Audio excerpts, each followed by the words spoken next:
അസ്സലാമു അലൈക്കും വറഹ്മത്തുള്ളാഹി വബറകാതുഹു. നിർബന്ധമായി മാറി താമസിക്കണമെന്ന് മുത്തായ റസൂൽ സ്വല്ലല്ലാഹു അലൈഹി വസല്ലം തങ്ങൾ പഠിപ്പിച്ച ചില വീടുകളെ കുറിച്ചാണ് ഇന്ന് പരിചയപ്പെടുന്നത്. ഇത്തരത്തിലുള്ള വീടുകൾ താമസിക്കുന്ന കാലത്തോളം ഹബീബ് സ്വല്ലല്ലാഹു അലൈഹി വസല്ലം തങ്ങൾ പ്രത്യേകിച്ച് ബഹുമാനപ്പെട്ട അനസ് ഇബ്നു മാലിക് റളിയല്ലാഹുവിനോട് ഈ ഉപദേശം പറഞ്ഞിരുന്നു. അൽഹംദുലില്ലാഹി റബ്ബിൽ ആലമീൻ വസ്സലാത്തു വസ്സലാമു അലാ അഷ്റഫിൽ മുർസലീൻ വഅലാ ആലിഹി വസ്വഹ്ബിഹി അജ്മീൻ. പ്രിയമുള്ളവരെ, അള്ളാഹു നമുക്ക് നൽകിയ അനുഗ്രഹങ്ങളുടെ കൂട്ടത്തിൽ ഏറ്റവും വലിയൊരു അനുഗ്രഹമാണ് ഒരു മനോഹരമായ വീട്.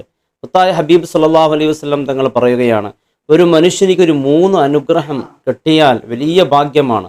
അതിൽ ഒന്ന് ഒരു മനോഹരമായ വീട്, 2 നല്ല വിശാലമായ വാഹനം, അതുപോലെ നല്ല സൗജത്തുൻ സ്വാലിഹ, നല്ല സ്വാലിഹായ ഭാര്യ. ഈ 3 കാര്യം ഒരാൾക്ക് കിട്ടിയാൽ അൽഹംദുലില്ലാഹ് അവൻ്റെ ജീവിതം സന്തോഷമായിരിക്കും. ദുനിയാവിൽ ഏറ്റവും പ്രധാനപ്പെട്ടതാണ് ഈ 3 അനുഗ്രഹങ്ങൾ. അതിൽപ്പെട്ട ഒന്നാണ് വീട്. നാം ഒരുപാട് പണം ചെലവാക്കി ഉണ്ടാക്കിയ വീട്, ആ വീട്ടിൽ സമാധാനമില്ലെങ്കിലോ സന്തോഷമില്ലെങ്കിലോ ആ വീട് ഉണ്ടായിട്ട് എന്ത് കാര്യമാണ്? എൻ്റെ പ്രിയപ്പെട്ടവരെ, നാം വീട് ഉണ്ടാക്കുന്നത് തന്നെ സമാധാനം സന്തോഷത്തിന് വേണ്ടിയാണല്ലോ. അപ്പം അത്തരത്തിലുള്ള സമാധാന സന്തോഷം നമുക്ക് കിട്ടുന്നില്ലെങ്കിൽ കോടിക്കണക്കിന് ചെലവഴിച്ച വീടുകളിൽ ഒരു സമാധാനം ഉണ്ടാവില്ല. ചില ചട്ടക്കുടിയിൽ കഴിയുന്ന വീടിലായിരിക്കും ഏറ്റവും വലിയ സമാധാനം ഉണ്ടാവുക. എൻ്റെ പ്രിയപ്പെട്ടവരെ, നാം ഇന്ന് പറയാൻ പോകുന്ന ചില വീടുകൾ, ഇത്തരത്തിലുള്ള വീടുകളാണോ നമ്മുടെ വീട്? എന്നാൽ മാറി താമസിക്കേണ്ടതാണ്. നമ്മുടെ വീട് എന്ന് പറയുമ്പോൾ വീട് മാത്രമല്ല ശ്രദ്ധിക്കേണ്ടത്, വീടിൻ്റെ പരിസരവും കൂടി നാം ശ്രദ്ധിക്കേണ്ടതാണ്. ഹബീബ് സല്ലല്ലാഹു അലൈഹി വസല്ലം തങ്ങളുടെ അരികിൽ ബഹുമാനപ്പെട്ട അനസ് ഇബ്നു മാലിക് റളിയല്ലാഹു അൻഹു പറയുന്നു, യാ റസൂലല്ലാഹ്, നബിയെ, നമ്മുടെ കുടുംബം എന്ന് പറയുന്നത് വലിയൊരു കുടുംബമാണ് നബിയെ. ഒരുപാട് ആളുകളുള്ള, ഒരുപാട് വ്യക്തികളുള്ള ഒരു വലിയ കുടുംബമാണ് നബിയെ.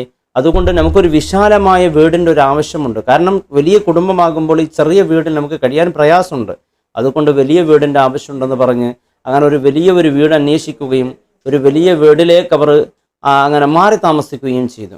അങ്ങനെ മാറി താമസിച്ച ശേഷം കുറച്ച് ദിവസങ്ങൾ കഴിയുമ്പോൾ വലിയ നഷ്ടങ്ങളാണ്, സാമ്പത്തികമായ നഷ്ടങ്ങൾ, അതുപോലെ ഒരുപാട് ശാരീരികമായ നഷ്ടങ്ങൾ. എത്രത്തോളം എന്ന് പറഞ്ഞാൽ ആൾ നഷ്ടങ്ങൾ വരെ, ഒരുപാട് ആളുകൾ ഇങ്ങനെ മരിക്കാൻ വരെ തുടങ്ങി.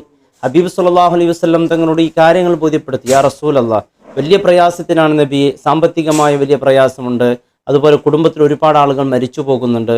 ഞാൻ മുമ്പുള്ള വീടാണെങ്കിൽ ചെറുതാണെങ്കിൽ വലിയ സന്തോഷമായിരുന്നു, ഇപ്പോൾ വലിയ വിശാലമായ വീടിലേക്ക് എത്തിയിട്ട് വലിയ പ്രയാസത്തിലാണ് നബിയെ കഴിയുന്നത്.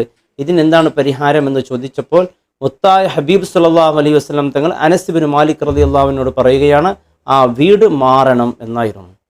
എൻ്റെ പ്രിയപ്പെട്ടവരെ, ഇതൊക്കെ പറയുമ്പോൾ വലിയ ബേജാറാകും. കാരണം ഒരുപാട് പണങ്ങൾ മുടക്കി ഇത്രയും മനോഹരമായ വീട് കെട്ടി, ആ വീടിൻ്റെ കടം തന്നെ തീർന്നിട്ടില്ല, വീടിൻ്റെ പണി തുടങ്ങിയിട്ടേ ഉള്ളൂ. ഈ പറയുന്ന ലക്ഷണങ്ങളൊക്കെ നമ്മുടെ വീട്ടിൽ ഇങ്ങനെ തുടങ്ങിക്കഴിഞ്ഞു. ഉസ്താദെ, ഇനി എന്താ ചെയ്യുക, എന്താ മാർഗം? ഒന്നും പേടിക്കണ്ട, അതിനൊക്കെ പരിഹാര മാർഗം ഇൻഷാ അല്ലാഹ് നമ്മൾ ഈ വീഡിയോയിൽ ഉൾപ്പെടുത്തുന്നുണ്ട്. അപ്പോൾ പ്രത്യേകിച്ച് മുത്തായ ഹബീബ് സല്ലല്ലാഹു അലൈഹി വസല്ലം തങ്ങൾ പഠിപ്പിച്ച ചില വീടുകൾ. എൻ്റെ പ്രിയപ്പെട്ടവരെ, നമ്മുടെ വീട് എന്ന് പറയുന്നത് മലക്കുകളുടെ സാന്നിധ്യമുള്ള വീടായിരിക്കണം.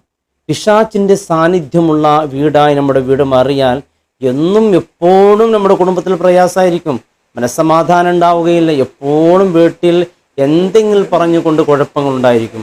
അതിനുവേണ്ടി നാം ശ്രദ്ധിക്കേണ്ട ചില കാര്യങ്ങളുണ്ട്. അതായത് പിശാചിന് ഇഷ്ടമുള്ള ഒന്ന് നമ്മുടെ വീട്ടിലുണ്ടാവാൻ പാടില്ല, ഒന്ന്.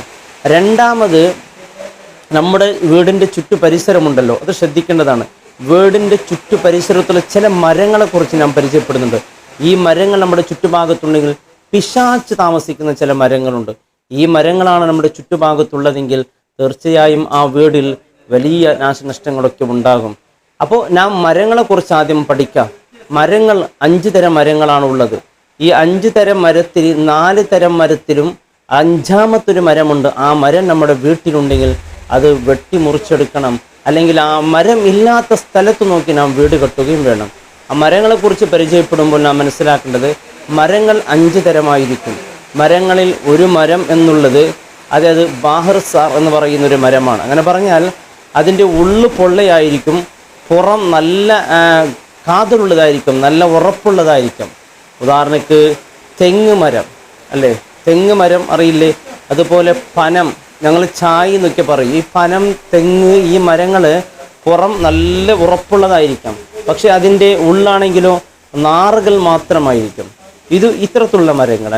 അപ്പോൾ രണ്ടാമത്തൊരു മരം എന്നുള്ളത്, അതായത് അതിൻ്റെ പുറം അത്ര കട്ടിയല്ല, അകം നല്ല കട്ടിയുള്ള, അകം നല്ല കാതലുള്ള മരമാണ്. നമ്മുടെ നാടുകളിലൊക്കെ കാണുന്ന മാവ്, പ്ലാവ് ഇത്തരത്തിലുള്ള മരങ്ങളാണ്. അതുപോലെ മൂന്നാമത്തെ മരം എന്ന് പറയുന്നത് അതിൻ്റെ അകവും പുറവും രണ്ടും കട്ടിയുള്ള മരമാണ്. ഉദാഹരണത്തിന് പുളിമരം, അതുപോലെ തേക്ക് മരം ഇത്തരത്തിലുള്ള മരങ്ങളാണ്. മറ്റൊന്ന് നിസാരം, അതായത് അതിൻ്റെ ഉള്ളും പുറവും രണ്ടും കട്ടിയുള്ള ഇല്ലാത്ത മരമാണ്. മുരിങ്ങ, അതുപോലെ മരച്ചീനി ഇത്തരത്തിലുള്ള മരങ്ങളാണ്. അപ്പോൾ അഞ്ചാമത്തെ മരം എന്ന് പറയുന്നത് അത് പിശാച്ചിൻ്റെ മരമാണ്. ആ പിശാച്ചിൻ്റെ മരത്തിൻ്റെ വകുപ്പിൽപ്പെട്ടതാണ്. നല്ല കയ്പുള്ളതും അഗ്നിസാധ്യതയുള്ള മരങ്ങളാണ്. ഉദാഹരണക്ക് കാഞ്ഞിരം, അത് നല്ല കയ്പുള്ള, അതുപോലെ ആൽമരം എന്ന് പറയുന്ന മരം. ഇത്തരത്തിലുള്ള മരങ്ങൾ നമ്മുടെ ചുറ്റുപരിസരത്തുണ്ടാകാൻ പാടില്ല. നമ്മുടെ ചുറ്റുഭാഗത്ത് ഇത് പിശാച്ച് താമസിക്കുന്ന മരങ്ങളാണ്. ഇത്തരത്തിലുള്ള മരങ്ങൾ നമ്മുടെ വീടിൻ്റെ ചുറ്റുഭാഗത്തൊക്കെ ഉണ്ടെങ്കിൽ തീർച്ചയായും എപ്പോഴും നമ്മുടെ വീടിൽ എപ്പോഴും പ്രയാസങ്ങൾ ഉണ്ടായിരിക്കും. അതുകൊണ്ട് നമ്മുടെ വീട്ടിൽ ശ്രദ്ധിക്കേണ്ട മറ്റൊരു മരമാണ്, അതായത് ചെറിയ ഇലകളുള്ള മരം. ചെറിയ ഇലകളുള്ള മരം എന്ന് പറയുമ്പോൾ അതായത് പുളിമരത്തിൻ്റെ മരം, ചെറിയ നെല്ലിക്കയുടെ മരം, ഇത്തരത്തിൻ്റെ മരത്തിൻ്റെ ഇലകളൊക്കെ ചെറിയ ഇലകളുള്ള മരമാണ്. ഇത്തരത്തിലുള്ള മരങ്ങൾ നമ്മുടെ വീട്ടിലുണ്ടായാൽ, കാരണം ഇതിലേക്ക് കൂടുതൽ ഓക്സിജൻ വലിച്ചെടുക്കുന്ന മരങ്ങളാണിത്. ഒരു മനുഷ്യൻ്റെ ജീവിതത്തിന് അത്യാവശ്യമാണ് ശുദ്ധവായു എന്നുള്ളത് ഏറ്റവും പ്രധാനപ്പെട്ടതാണ്. ശുദ്ധവായു കൃത്യമായി കിട്ടണമെങ്കിൽ ഓക്സിജൻ വളരെ അത്യാവശ്യമാണ്. 350 കനം അടിയാണ് ഒരു മനുഷ്യന് ഓക്സിജൻ്റെ 8 മണിക്കൂർ കൊണ്ട് ആവശ്യമുള്ളത്. ഒരു വീട്ടിൽ ഒരു ഉപ്പയുണ്ട്, അതുപോലെ ഒരു ഉമ്മയുണ്ട്, അതുപോലെ ഒരു മകനുണ്ട്. എന്നാൽ ഇവർക്ക് 1050 കനത്തോളം ഓക്സിജൻ്റെ ആവശ്യമുള്ളപ്പോൾ ഇത്തരത്തിലുള്ള മരങ്ങൾ, ചെറിയ ഇലകളുള്ള മരങ്ങൾ നമ്മുടെ വീട്ടിൽ നാം നട്ടുപിടിപ്പിച്ചാൽ അത് കൂടുതൽ ഓക്സിജൻ വലിച്ചെടുക്കുമ്പോൾ ശുദ്ധവായുവിൻ്റെ കുറവ് നമുക്ക് ഉണ്ടാകാൻ സാധ്യതയുണ്ട്. അതുകൊണ്ട് ഇത്തരത്തിലുള്ള മരങ്ങൾ നമ്മുടെ വീടിൻ്റെ പരിസരത്തുണ്ടായാൽ, കാരണം ശുദ്ധമായി കൃത്യമായി കിട്ടില്ല എങ്കിൽ പല രോഗങ്ങൾ ഉണ്ടാകാൻ സാധ്യതയുണ്ട്. ഇതൊക്കെ നാം ശ്രദ്ധിക്കേണ്ട കാര്യങ്ങളാണ്. പ്രത്യേകിച്ച് പിശാചിന് നമ്മുടെ വീടുകൾ എപ്പോഴും സുഗന്ധം പൂരിതമായ വീടായിരിക്കണം.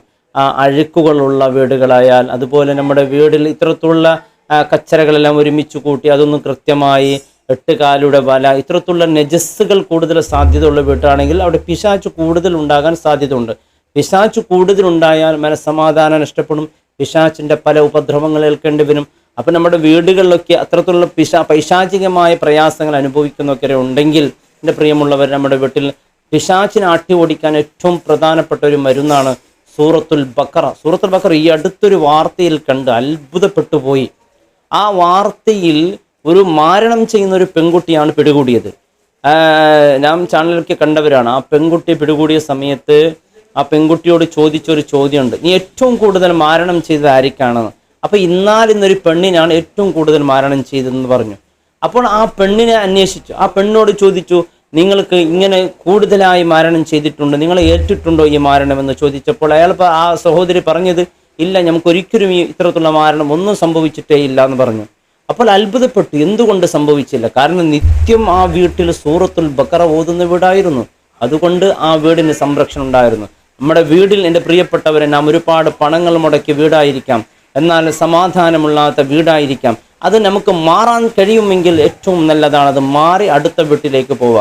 ഇനി മാറാൻ കഴിയില്ല, കാരണം കടങ്ങളെ കൊണ്ട് കുമിഞ്ഞുകൂടിയിരിക്കുകയാണ്, പ്രയാസത്തിലാണ് പോകുന്നത്, എന്നിട്ട് മനസ്സമാധാനമില്ലെങ്കിൽ ഇത്തരത്തിലുള്ള കാര്യങ്ങളൊക്കെ വീട് എപ്പോഴും ശുദ്ധിയുള്ള, അതായത് വീട്ടിൽ എപ്പോഴും സൂറത്തുൽ ബഖറ ഓതുന്ന, അതുപോലെ എന്നും ഭംഗിയുള്ള ആ വീടിൻ്റെ പരിസരങ്ങളൊക്കെ വൃത്തിയുള്ള, ആ പിശാച് താമസിക്കാൻ ഒരു ഇടയും വരാത്ത രീതിയിലൊക്കെ വീടിൻ്റെ പരിസരമൊക്കെ ശ്രദ്ധിക്കേണ്ടതുണ്ട്. അടുത്തൊരു വിദേശത്ത് നിന്ന് ഒരു സുഹൃത്ത് വന്ന്, ആ മനോഹരമായ കൊട്ടാര പോലത്തെ വീടായിരുന്നു, സുബ്ഹാനല്ലാഹ്. ആ വീട്ടിലേക്ക് എന്തോന്ന് കൊടുക്കാനുണ്ടായിരുന്നു. അങ്ങനെ കൊടുക്കാൻ വേണ്ടി ആ വീട്ടിലേക്ക് പോയ സന്ദർഭം, ആ വീട് കണ്ട ഒരു കോലം എന്ന് പറഞ്ഞാൽ വല്ലാത്ത പ്രയാസമുണ്ടായി. കാരണം ഒരുപാട് പണങ്ങൾ മുടക്കി ഉണ്ടാക്കിയ വീടിൻ്റെ അകത്തേ കയറുമ്പോൾ 8 കാലിയുടെ വലയും കച്ചരകളും ഒരുപാടാണ് ആ വീട്ടിൽ. ആ സഹോദരൻ ഇതൊക്കെ അറിഞ്ഞാലോ? കാരണം ചില സഹോദരിമാരൊക്കെ അൽഹംദുലില്ലാഹ് നല്ല വൃത്തിയോടുകൂടി, കാരണം ഈ വൃത്തി എന്നുള്ളത് അള്ളാഹ്ക്ക് ഏറ്റവും ഇഷ്ടപ്പെട്ടതാണ്. നാം വൃത്തിയോടുകൂടി നമ്മുടെ വീട് പരിസരമൊക്കെ സൂക്ഷിക്കുകയാണ്. അള്ളാഹു റബ്ബ് സുബ്ഹാനഹു വ തആല നമുക്കതിന് പ്രതിഫലം നൽകുന്നുണ്ട്. നമ്മുടെ മക്കളെ വൃത്തിയോട് കൂടി കൊണ്ടു നടക്കുക, നമ്മുടെ വീട്, നമ്മുടെ പരിസരം, ഇതെല്ലാം അള്ളാഹുവിൻ്റെ അടുക്കൽ വലിയ പ്രതിഫലമുള്ളതാണ്. അള്ളാഹു റബ്ബ് സുബ്ഹാനഹു വ തആല അനുഗ്രഹിക്കട്ടെ. എൻ്റെ പ്രിയപ്പെട്ടവർ, ഇൻഷാ അല്ലാഹ് ഇതിനെക്കുറിച്ചൊരു വിശാലമായ വീഡിയോ നമുക്ക് ചെയ്യേണ്ടതുണ്ട്. ഒരുപാട് വീഡിയോകൾ ഇതിൻ്റെ മുമ്പ് ചെയ്തിട്ടുണ്ട്. ഇൻഷാ അല്ലാഹ് അത് കാണാത്തവർ പോയി കാണുക. വീടിൻ്റെ ഉള്ളിൽ ശ്രദ്ധിക്കേണ്ട കാര്യങ്ങൾ, പിശാചിൻ്റെ ശർറിൽ നിന്ന് രക്ഷപ്പെടാൻ നമ്മുടെ വീട് മനോഹരമാകാൻ, നമ്മുടെ വീട്ടിൽ സന്തോഷവും അതുപോലെ സമാധാനം കിട്ടാനും വേണ്ടിയുള്ള ഒരുപാട് വീഡിയോകൾ നാം അപ്ലോഡ് ചെയ്തിട്ടുണ്ട്. ചാനലിൽ പോയി നിങ്ങൾക്ക് കാണാവുന്നതാണ്. പിന്നെ ആരെങ്കിലും എൻ്റെ പ്രിയപ്പെട്ടവർ ഇത്തരത്തിലുള്ള വീഡിയോകൾ കാണണമെന്ന് പലരും പറയാറുണ്ട്, ഉസ്താദിൻ്റെ ചില വീഡിയോസുകൾ ഇപ്പോൾ കാണാറില്ല, കിട്ടാറില്ല, എന്തുകൊണ്ട് എന്ന് പലരും ചോദിക്കാറുണ്ട്. എൻ്റെ പ്രിയപ്പെട്ടവർ, അതിനുവേണ്ടി നിങ്ങൾ ചെയ്യേണ്ടത്, നിങ്ങൾക്ക് അത്യാവശ്യമായ വീഡിയോകൾ കിട്ടണമെന്നൊക്കെ ആഗ്രഹമുണ്ടെങ്കിൽ ചാനലൊന്ന് സബ്സ്ക്രൈബ് ചെയ്ത് അതിൻ്റെ മുകളിൽ ആൾ എന്ന ബെൽ എൻ്റെ പ്രിയപ്പെട്ടവരെ പ്രസ് ചെയ്ത് വെച്ചാൽ തീർച്ചയായും നോട്ടിഫിക്കേഷൻ നിങ്ങൾക്ക് കിട്ടും. അപ്പോൾ ഒരുപാട് ഉപകാരമായ ഇൽമുകൾ ഇൻഷാ അല്ലാഹ് പഠിക്കാൻ നമുക്ക് സാധിക്കും. അല്ലാഹു റബ്ബ് സുബ്ഹാനഹു വ തആല തൗഫീഖ് നൽകട്ടെ. നമ്മുടെ വീട്, നമ്മുടെ കുടുംബം അല്ലാഹു സന്തോഷമുള്ള കുടുംബങ്ങളാക്കട്ടെ. എല്ലാവിധ പ്രയാസങ്ങളെ തൊട്ട് അല്ലാഹു കാക്കട്ടെ. വീടില്ലാത്തവർക്ക് അല്ലാഹു മനോഹരമായ വീട് നൽകി അനുഗ്രഹിക്കട്ടെ. വാടക വീട്ടിൽ കഴിയുന്ന പ്രയാസപ്പെടുന്നവർക്ക് അല്ലാഹു സന്തോഷകരമായ വീട് നൽകി അനുഗ്രഹിക്കട്ടെ. എല്ലാവിധ പ്രയാസങ്ങളെ തൊട്ട് അല്ലാഹു നമ്മെ കാത്ത് രക്ഷിക്കട്ടെ. അസ്സലാമു അലൈക്കും വറഹ്മത്തുള്ളാഹി വബറകാതുഹു.